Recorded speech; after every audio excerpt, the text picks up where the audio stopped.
حضرت جابر رضی اللہ تعالیٰ عنہ فرماتے ہیں کہ رسول کریم صلی اللہ علیہ وآلہ وسلم نے ارشاد فرمایا، اللہ اکبر، دیکھیے کہیں کہا گیا کالا کالا نبی صلی اللہ علیہ وسلم، کہا گیا کالا کالا رسول اللہ صلی اللہ علیہ وسلم، کہیں کہا گیا کالا کالا ابو القاسم صلی اللہ علیہ وسلم۔ کیسے رنگ ہے؟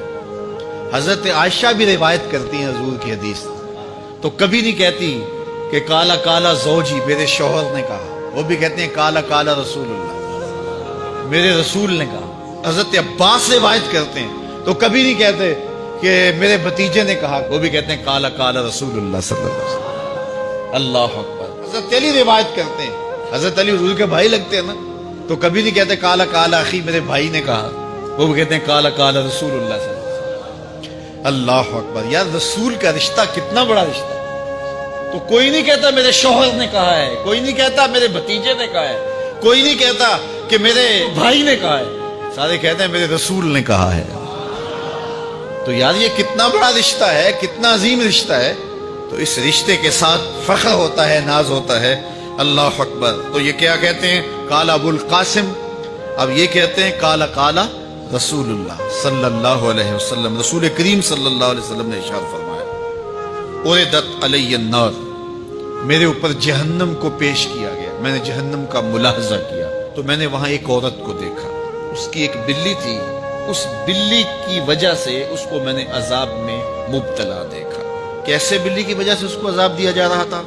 اس نے بلی کو باندھا ہوا تھا، قید کیا ہوا تھا، نہ تو اس کو وہ کوئی دودھ دیتی تھی، کوئی اس کو کھانے کے لیے چیز دیتی تھی، اور نہ ہی اس کو چھوڑتی تھی کہ وہ زمین کے کیڑے مکوڑے کھا کے اپنے پیٹ کی آگ بجھا سکے، یہاں تک کہ وہ بلی بھوک کی وجہ سے مر گئی۔ رسول اللہ فرماتے ہیں بلی کی اس مالکہ کو میں نے جہنم کی آگ میں جلستے ہوئے دیکھا، اور عمر بن عامر الخزائی، بنو خزاعہ کا شخص عمر، اس کو میں نے دیکھا اپنی انتڑیوں کو جہنم کی آگ میں دھکیل رہا ہے، اس کی انتڑیاں نکلی ہوئی ہیں اور جہنم کی آگ میں گھسیٹتی ہوئی اس کی انتڑیاں جا رہی ہیں۔ یہ پہلا شخص تھا جس نے سائبہ بنائے تھے، جانوروں کے کان چیر دیے اور بتوں کے نام پہ چھوڑ دیے، یعنی سب سے پہلے بت پرستی کا آغاز عرب میں کرنے والا بنو خزاعہ کا عمر بن عامر یہ تھا۔ تو اس کو میں نے حضور نے فرمایا دیکھا کہ یہ جہنم کی آگ میں جلس رہا ہے، کیونکہ اب جتنے بھی لوگ بت پرستی کریں گے ان سب کا گناہ عمر بن عامر کے نامہ اعمال میں درج ہوگا، ان کو بھی گناہ ملے گا جو بت پرستی کرتے ہیں، اور چونکہ ایجاد اس نے کیے تھے، بت اس نے بنائے تھے، تراشے اس نے تھے، پھر اس کے بعد اس نے جانور بتوں کے نام پہ چھوڑے تھے، چڑھاوے چڑھانے کا انداز اختیار کیا تھا، لہٰذا اس کو جو ہے وہ گناہ پہنچتا رہے گا۔ تو کہا میں نے اس کو عذاب میں مبتلا دیکھا۔ تو اگر خیر کی بنیاد رکھو گے نیکیاں ملتی رہیں گی، کھاتے کبھی بھی کلوز نہیں ہوں گے، اور اگر برائی کی بنیاد رکھو گے قیامت تک اس برائی پر جو عمل کرتے رہیں گے اس کا گناہ بھی کھاتے میں پڑتا رہے گا۔ اللہ اکبر۔ تو ہمیں اچھائی کی طرح ڈالنی چاہیے، نیکی کی طرح ڈالنی چاہیے۔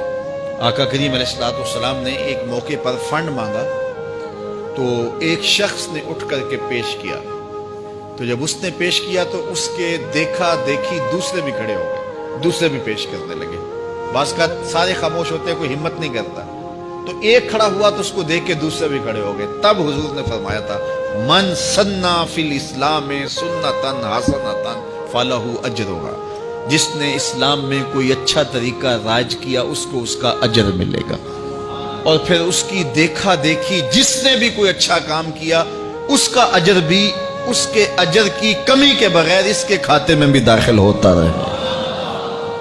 اس لیے نیک، اور میں کئی لوگوں کو جانتا ہوں کہ جو جمعۃ المبارک کے اجتماع میں، پیر کے اجتماع میں لوگوں کو لے کے آتے رہے، کسی وجہ سے وہ خود نہیں آتے لیکن جن کو لے کے آتے رہے وہ اب بھی آ رہے ہیں، تو وہ اگرچہ نہیں آ رہے اور کچھ فوت بھی ہو گئے ہیں، تو جو جن کو لے کر آئے ان کے کھاتے کا ثواب ان کے نامہ اعمال کے کھاتے میں بھی درج ہوتا رہے گا۔ تو اس لیے اچھائی کی طرح ڈالو، نیکی کی طرح ڈالو، اچھائی کی طرف